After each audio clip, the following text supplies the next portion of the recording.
Guys നമ്മൾ ചെയ്തുകൊണ്ടിരുന്ന താസ Akbar സീരീസിൻ്റെ third എപ്പിസോഡാണിത്. ഈ എപ്പിസോഡിൽ സ്റ്റാർട്ടിങ്ങിൽ കാണിക്കുന്നത് സിനിമ തിയേറ്ററാണ്.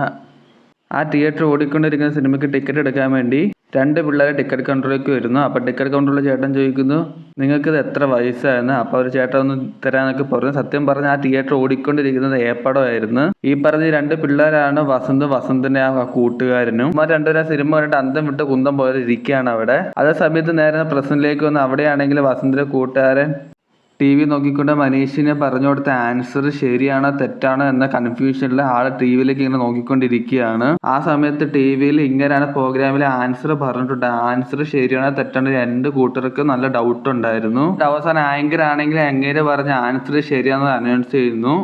ആ സമയത്ത് അവിടെ രണ്ട് കൂട്ടത്തിൽ TVയിലുണ്ട്. അങ്ങനെ TVയിൽ പുറത്തുള്ള വസന്തിനും കൂട്ടുകാർക്കാണ് നല്ല സന്തോഷം. കാരണം എന്ന് വെച്ചാൽ അവർക്ക് അതിന്റെ പകുതി പൈസ കിട്ടാൻ പോവുകയാണ്. അവിടെ ഉണ്ട് TVയിൽ ആണെങ്കിൽ മനീഷിന് ചെക്ക് കൊടുക്കുമ്പോൾ അങ്ങയുടെ പെമ്പർനോത്തി ആണെങ്കിൽ ഓടി കയറി വന്ന് തട്ടിയൊക്കെ മേടിച്ചിടുന്നുണ്ട്. കാരണം അത്രയും സന്തോഷം അവർക്ക് അതിന് ഉണ്ടായിരുന്നു.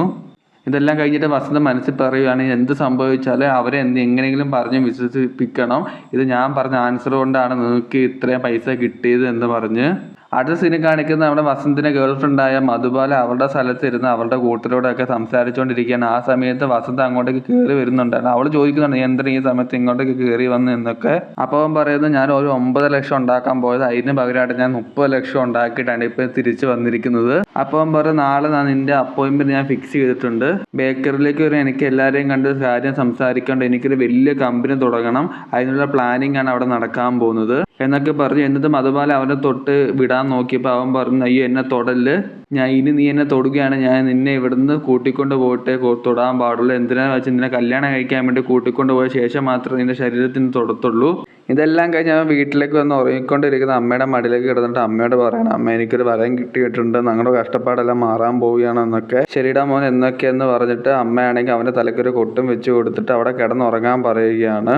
എന്നിട്ട് അടുത്ത ദിവസം രാവിലെ ഇവന്റെ പൊട്ടി ഫോൺ കൊണ്ടിട്ട് കടക്കാരനെ കൊണ്ട് കൊടുക്കുന്നുണ്ടായിരുന്നു. അപ്പോൾ കടക്കാരൻ പറയുക, ഇത് പഴയ ഫോണല്ലേ, ഇതിന്റെ പാർട്സ് കിട്ടാൻ കുറച്ച് ബുദ്ധിമുട്ടാണെന്നൊക്കെ, ആ പൈസക്ക് നിനക്ക് വേണ്ടി ഒരു പുതിയ ഫോൺ എടുക്കാന്നൊക്കെ പറയുകയാണ്. അപ്പോൾ വസന്ത് പറഞ്ഞ സാരമില്ല, നീ ആ പുതിയ ഫോൺ ഡിസ്പ്ലേ എടുത്ത് പഴയ ഫോണിന് വെക്കാനൊക്കെ വസന്ത് പറഞ്ഞു കൊടുക്കുകയാണ്. ഓക്കെ, കടക്കാരൻ എന്തെങ്കിലും ആട്ടെ, അതുപോലെ ചെയ്യുന്ന കടക്കാരൻ അത് സമ്മതിച്ചു കൊടുത്തു. അതിൽ അടുത്ത സീനിൽ വസന്താണെങ്കിൽ അവരെ മൂന്നുപേരും വിളിച്ചു വരുത്തിയിട്ടുണ്ടായിരുന്നു.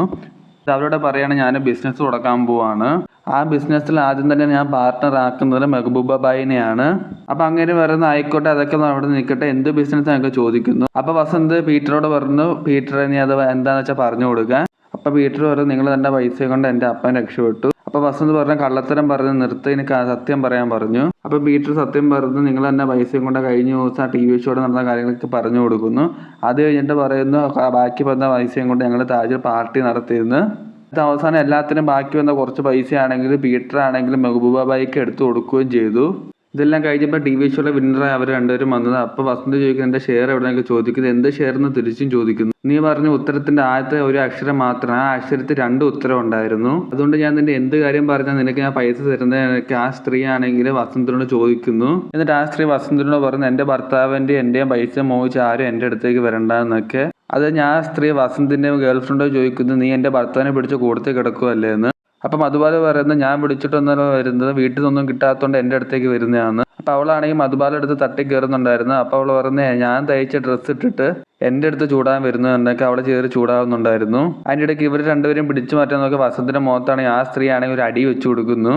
അത് ആ സ്ത്രീ പറയുന്നു, ഈ പൈസ മൊത്തം എൻ്റെയും ഭർത്താവിൻ്റെയും തന്നെയാണ്, അത് മോഹിച്ച് ആരും എൻ്റെ ഭർത്താവിൻ്റെ അടുത്തേക്ക് വരണ്ടെന്ന്. അടി കിട്ടിയ ദേഷ്യത്തെ ആണെങ്കിൽ വസന്ത് അവിടെയുള്ള എല്ലാവരോടും പറയുന്നു, അകത്ത് പോയിരിക്കും. എന്നിട്ട് അകത്ത് ചെന്നിട്ട് വസന്ത് പറഞ്ഞു, എനിക്കിങ്ങനെ വരം കിട്ടിയിട്ടുണ്ട്, എനിക്ക് ലോകത്ത് നടക്കുന്ന വാർത്തകളെല്ലാം നേരത്തെ എൻ്റെ മൊബൈലിലേക്ക് വരുമെന്ന്. ഇത് പറയുന്നതിൻ്റെ ഇടയ്ക്ക് അവൻ്റെ ഫോണിലേക്ക് ന്യൂസ് വന്നിട്ടുണ്ടായിരുന്നു, PR കോപ്പറേറ്റീവ് ബാങ്ക് നഷ്ടത്തിലെ, ആ ബാങ്ക് ഇപ്പം അടച്ചു പൂട്ടുമെന്നൊക്കെ. അതുപോലെയാണ് അത് കേട്ട് ഞെട്ടുന്നുണ്ടായിരുന്നു. അതുപോലെ പറയുന്നു, എൻ്റെയും എൻ്റെ കൂടെയുള്ള എല്ലാവരുടെയും ബിസിനസിന്റെ എല്ലാം പൈസ ഉള്ളത് ആ ബാങ്കിലാണെന്ന്. അപ്പൊ വസന്ത് പറയുന്നു, അന്ന് ആ ബാങ്കിൽ നിന്ന് ആ പൈസ എല്ലാം എടുത്ത് വേഗം മാറ്റിക്കോളാൻ എന്നൊക്കെ. എന്നിട്ട് വസന്ത് പറയുന്നൊന്നും കേൾക്കാതെ അവിടെ ഉള്ളവരെല്ലാം അവിടെ നിന്ന് എണീറ്റ് പോയി. ടൈമില് മെഹബൂബായി പറയുന്നു, എനിക്ക് ഒരു സ്ഥലത്ത് കുറച്ച് ഫുഡ് കൊടുക്കാനുണ്ട്, എനിക്ക് അങ്ങോട്ട് പോകണം. അപ്പം പറയുന്നു, അങ്ങോട്ട് പോകണ്ട, അവിടെ ഇന്ന് ബിസിനസ് നടക്കത്തില്ല എന്നൊക്കെ. അവിടെ എന്തോ പ്രശ്നങ്ങൾ നടക്കുന്നുണ്ട്, അതുകൊണ്ട് അവിടെ നടക്കത്തില്ല എന്നൊക്കെ വസന്ത പറയുന്നുണ്ട്. അതൊന്നും മെഹബൂബ ബായ് കേൾക്കുന്നുണ്ടായിരുന്നില്ല. മെഹബൂബ ബായ് ആണെങ്കിൽ പീറ്ററിനെ കൂട്ടി ആ സ്ഥലത്തേക്ക് പോവുകയാണ്. സീനിൽ ഇവൻ വരയ്ക്കുന്ന പബ്ലിക് വാഷ്റൂമിലാണ് കാണിക്കുന്നത്. കുറച്ച് ഗുണ്ടകൾ അവൻ്റെ അടുത്തേക്ക് വന്നിട്ട് പറയുന്നു, നീ ആൻറ്റി വിളിച്ചിട്ടുണ്ട, ഫോൺ എടുക്കാത്തതാണ് എന്തൊക്കെ. അപ്പോൾ അവൻ ചോദിക്കുന്നത്, ഇതൊക്കെ ചോദിക്കുന്നത് നിങ്ങൾ ആരാന്നൊക്കെ. അപ്പോൾ വന്ന ഗുണ്ടകളാണെങ്കിൽ വെറുതെ തട്ടിക്കയറി നിൽക്കുന്നൊക്കെ ഉണ്ടായിരുന്നു. അവനാണെങ്കിൽ നിങ്ങളെ വിട്ട്, ഇതൊക്കെ എൻ്റെ ഏരിയ ആണെന്നൊക്കെ. അതൊന്നും കേൾക്കാതെ അവൻ തരും അവരെ നേരെ ചൂടാവുന്നു. ഈ സമയത്ത് അവിടെയാണ് ഒരു അടി ഉണ്ടാകാനുള്ള എല്ലാ അന്തരീക്ഷം തുടങ്ങിക്കൊണ്ട് ഇരിക്കുകയായിരുന്നു. ഇതെല്ലാം സംസാരിച്ചുകൊണ്ട് ഇരിക്കുമ്പോഴാണ് ഒരുത്തൻ വന്നിട്ട് വസന്തനെയാണെങ്കിൽ എടുത്തത് കസേരയിലേക്ക് തള്ളിയൊക്കെ ഇട്ടിട്ടുണ്ടായിരുന്നു. സമയത്ത് രണ്ടുപേരിൽ ഒരുത്തൻ വന്നിട്ട് വസന്തരെ കയറി അടിക്കാൻ നോക്കി. വസന്താണെങ്കിൽ അവിടെ ഉണ്ടായിരുന്ന ഷെൽഫ് ബോർഡ് എടുത്തിട്ട് അവൻ്റെ തലക്കിട്ട് ഒരു വെട്ടി വെച്ച് കൊടുത്തു. അതേ സമയത്ത് അവൻ്റെ കൂടെ മറ്റവരാണ് നേരെ വന്ന് വസന്തരെ തലയെടുത്ത് ഭിത്തിക്ക് ചേർത്ത് പിടിച്ചു. എന്നിട്ട് വസന്തനെ അവൻ്റെ തല പിടിച്ചതിന് അവിടെ ഉണ്ടായിരുന്ന ബാരലിലുള്ള വെള്ളത്തിലേക്ക് ഒറ്റ മുക്ക് അങ്ങ് മുക്കി. എല്ലാം കഴിഞ്ഞ് അവിടെയാണെങ്കിൽ ഇവർ രണ്ടുപേരും നല്ല കിടിലൻ അടിയായിരുന്നു നടന്നുകൊണ്ടിരുന്നത്.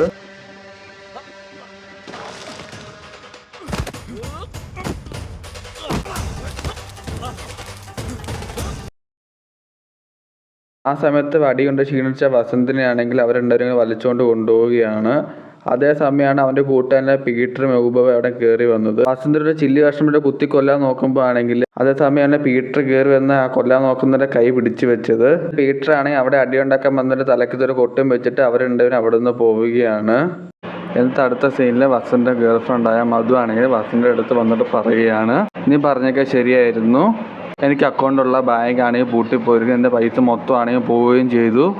ഇത് കേട്ട് വസന്തയുടെ കൂട്ടുകാരൻ മെഹബൂബ ബായും ഞെട്ടിപ്പോയിരുന്നു. എന്നിട്ട് മെഹബൂബ ബായ് പറയാണ്, നീ പറഞ്ഞത് ശരിയാണ്, എനിക്ക് അവിടെ ബിസിനസ് നടന്നൊന്നുമില്ല. എന്നിട്ട് വസന്താണെങ്കിൽ മെഹബൂബ ബായോട് പറയാണ്, എന്നാൽ കുഴപ്പമില്ല, നമുക്കിന്ന് രാത്രിയുടെ സ്ഥലം വരെ പോകാമെന്ന് പറഞ്ഞിട്ട് വസന്താണെങ്കിൽ അവരെയും കൂട്ടിക്കൊണ്ട് ഫുൾ ഹർത്താലായിരിക്കും. അതുകൊണ്ട് ഇവരൊക്കെ രാവിലെ മുതൽ വിശന്ന് കരിഞ്ഞാണ് ഇരിക്കുന്നത്. ആ ടൈമിൽ മെഹബൂബ ബായ് പറയാണ്, ഞാനിതൊക്കെ ഉണ്ടാക്കിയത് തന്നെ സഫർ ബായുടെ 25,000 രൂപ കടം മേടിച്ചിട്ടാണ്, ഇത് മൊത്തം വിറ്റാലേ എനിക്കത് മൊത്തം കൊടുക്കുക തീർക്കാൻ സാധിക്കുകയുള്ളൂ എന്ന് മെഹബൂബ ബായ് വസന്തയോട് പറയുകയാണെന്ന്. ആ ടൈമിൽ വസന്ത ആണെങ്കിൽ മെഹബൂബ ബായോട് ചോദിക്കുന്നു, നിങ്ങൾ ഈ വടാപ്പാവും സമൂസ എത്ര രൂപയ്ക്കാണ് വിൽക്കുന്നതെന്ന്. അപ്പോൾ മെഹബൂബ പറയുന്നു, ഞാൻ വടാപ്പാവ് 40 രൂപയ്ക്കും സമൂസ 25 രൂപയ്ക്കാണ് വിൽക്കുന്നതെന്ന്. എന്നിട്ട് വസന്താണ് അതിൻ്റെ റേറ്റ് മാറ്റി പാവിന് 70 സമൂസയ്ക്ക് 30 ആക്കി.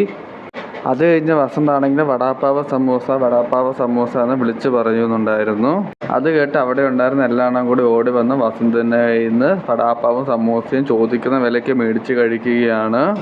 ഇത്രയധികം വടാപ്പാവും സമൂസയും വിറ്റ് പോകുന്നതുകൊണ്ട് തന്നെ മെഹബൂബ ബായുടെ മുഖത്ത് കുറച്ച് സന്തോഷമൊക്കെ ആ ടൈമിൽ വരുന്നുണ്ടായിരുന്നു. അന്ന് ദിവസം രാത്രി ഇവരുടെ കയ്യിലുണ്ടായിരുന്ന മൊത്തം വടാപ്പാവും സമൂസയും മൊത്തം വിറ്റ് പോവുകയാണ്. അതുകൊണ്ട് അവർ സന്തോഷത്തോടെ തിരിച്ച് മടങ്ങുകയാണ്. ഇത് അടുത്ത ദിവസം രാവിലെ വസന്ത് മെഹബൂബ ബായുടെ ബേക്കറിൽ ഇരിക്കുമ്പോൾ വസന്ത് കൂട്ടുകാരൻ വസന്തിനോട് ചോദിക്കുന്നു, ഇത്ര കഷ്ടപ്പാടല്ലാതെ എളുപ്പവഴി വല്ല പൈസ ഉണ്ടാക്കല മാർഗം വല്ലതും ഉണ്ടോ എന്ന്. അപ്പോൾ വസന്ത് പറയുന്നു, രാവിലെ എൻ്റെ ക്രിപ്റ്റോ കറൻസിയിൽ എന്തൊക്കെയാണ് വന്നിട്ടുണ്ടായിരുന്നു എന്ന് വസന്ത് പറയുന്നു. അപ്പോൾ ആണെങ്കിൽ മെഹബൂബ ബായുടെ മോള് വന്നിട്ട് ചോദിക്കാൻ ക്രിപ്റ്റോയോ എന്ന്. അപ്പോൾ വസന്ത് പറഞ്ഞു, അതെ, എന്തോ ടോപ്പ് കോയിൻ്റെ എന്തോ വില ഇങ്ങനെ കൂടാൻ പോവാന്നൊക്കെ വസന്താണെങ്കിൽ മെഹബൂബ ബായുടെ മോളോട് പറയുകയായിരുന്നു. അടുത്ത സീനിൽ മെഹബൂബ ബായുടെ മോളാണെങ്കിൽ അവിടെ ബോർഡൊക്കെ എടുത്ത് വെച്ച് അതിനകത്ത് ഓരോ കോയിൻ്റെ റേഷ്യോയും റേറ്റ് എല്ലാം കൂടെ എഴുതുകയാണ് അവിടെ. അത് കഴിഞ്ഞ് മെഹബൂബ ബായുടെ പോയ ശാസ്ത്രീയ പറയുകയാണ്, വസന്ത് പറഞ്ഞ പ്രകാരമാണെങ്കിൽ ഇന്ന് വൈകുന്നേരത്തേക്ക് നമുക്ക് ഈ ടോപ്പ് കോയിൻ്റെ 15% റിട്ടേൺസ് നമുക്ക് കിട്ടുമെന്ന്. അപ്പോൾ ഈ 15% എന്ന് പറയുമ്പോൾ അവർക്കായിട്ട് മനസ്സിലായിട്ടുണ്ടായിരുന്നില്ല. അപ്പോൾ അവൾ പറയാണ്, 1 രൂപ 15 എങ്ങനെ മാറ്റുന്നോ അത്രയും രൂപയാണ് നമുക്ക് ഇതിൻ്റെ പ്രോഫിറ്റ് ആയിട്ട് കിട്ടുന്നതെന്ന്. അത് കേട്ടപ്പോൾ അവിടെ ഉണ്ടായിരുന്ന വസന്തിനും വസന്ത കൂട്ടുകാരനും മെഹബൂബ ബായൊക്കെ ഒന്ന് ഞെട്ടുകയാണ്. എന്നിട്ട് ഈ ടോപ്പ് കോയിൻ മേടിക്കാനുള്ള പൈസയ്ക്കാണ് ഷാസിയുടെ ബോയ് ഫ്രണ്ടിനെ വിളിച്ചിട്ട് 2 ലക്ഷം രൂപ ചോദിക്കുകയാണ്. എന്നിട്ട് പറയുകയാണ്, ഇന്ന് വൈകുന്നേരം ആകുമ്പോഴത്തേക്ക് നിൻ്റെ അക്കൗണ്ടിലേക്ക് കുറച്ച് പൈസ വരും, അന്നത്തുനിന്ന് ഞങ്ങൾക്ക് വേണ്ട പൈസ എടുത്ത് ഡബിൾ റിട്ടേൺസ് നിനക്ക് തിരിച്ചിരുന്നു പറയുകയാണ്. ഓക്കെയാണ് വെച്ചാൽ ഓക്കെയാണ് എല്ലാം പറഞ്ഞു. ഈ പറയുന്ന ഷാസിയയ്ക്ക് ബോയ് ഫ്രണ്ട് ഉണ്ടെന്ന് മെഹബൂബ ബായ്ക്കൊന്നും അറിയത്തില്ലായിരുന്നു.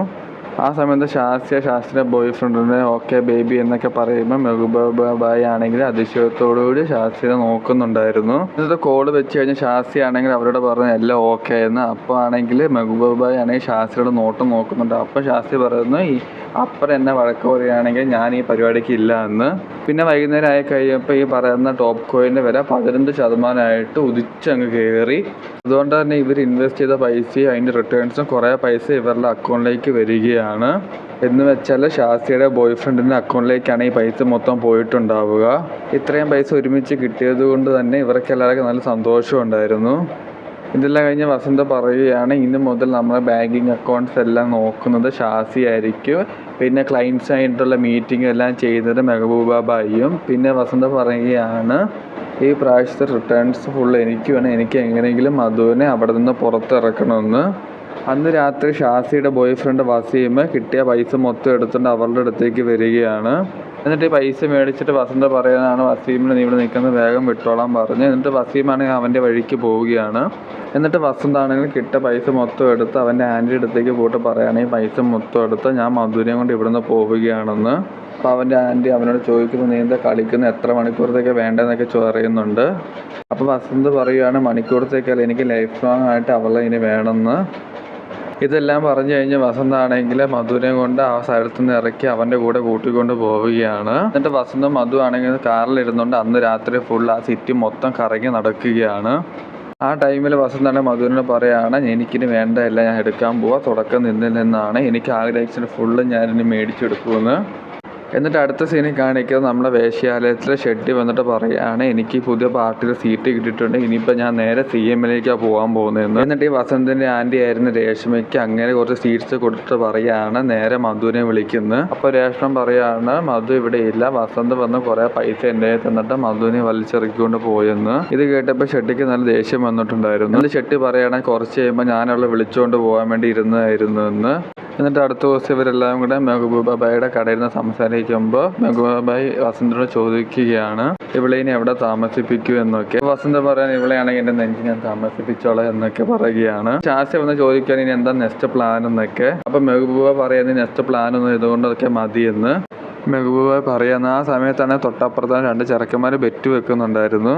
ആ സമയത്ത് ഇവർ 2 ബെറ്റ് വെക്കുന്ന വസന്ത കാണുകയാണ്. വസന്ത അവരോട് പറയുകയാണ് ഇന്ന് ഇന്ത്യ ജയിക്കുള്ളൂ എന്നൊക്കെ. അപ്പോൾ അവർ പറയുകയാണ് ചേട്ടാ ഇനിയിപ്പോൾ 10 റൺസിൻ്റെ കാര്യമുള്ളൂ, ഇന്ത്യനെ ജയിക്കാനൊന്നും പോകുന്നില്ല എന്ന്, ഇംഗ്ലണ്ടേ ജയിക്കുള്ളൂ എന്ന്. അപ്പോൾ വസന്ത പറയാം എന്നാൽ കുഴപ്പമില്ല നമുക്കത് കാണാം എന്നൊക്കെ പറഞ്ഞ് വസന്താണെങ്കിൽ 500 രൂപയ്ക്ക് അവരുമായിട്ടൊരു ബെറ്റ് വെക്കുകയാണ്. കുറച്ച് കഴിഞ്ഞ് റിസൾട്ട് വന്നപ്പോഴാണ് ഇന്ത്യ ജയിക്കുകയും ചെയ്തു, അവളുടെ ഉണ്ടായിരുന്ന 500 രൂപ പോവുകയും ചെയ്തു. അന്നേരം തൊട്ട് വസന്തയുടെ കാര്യം മനസ്സിലായി ഇനിയിപ്പോൾ എങ്ങനെ നമുക്ക് മുന്നോട്ട് നീങ്ങണം എന്നൊക്കെ എന്ന് പറഞ്ഞുകൊണ്ട് ഇന്നത്തെ എപ്പിസോഡ് ഇവിടെ തീരുകയാണ്. അടുത്ത എപ്പിസോഡുമായിട്ട് പിന്നെ കാണുന്നവരെ ടാറ്റ.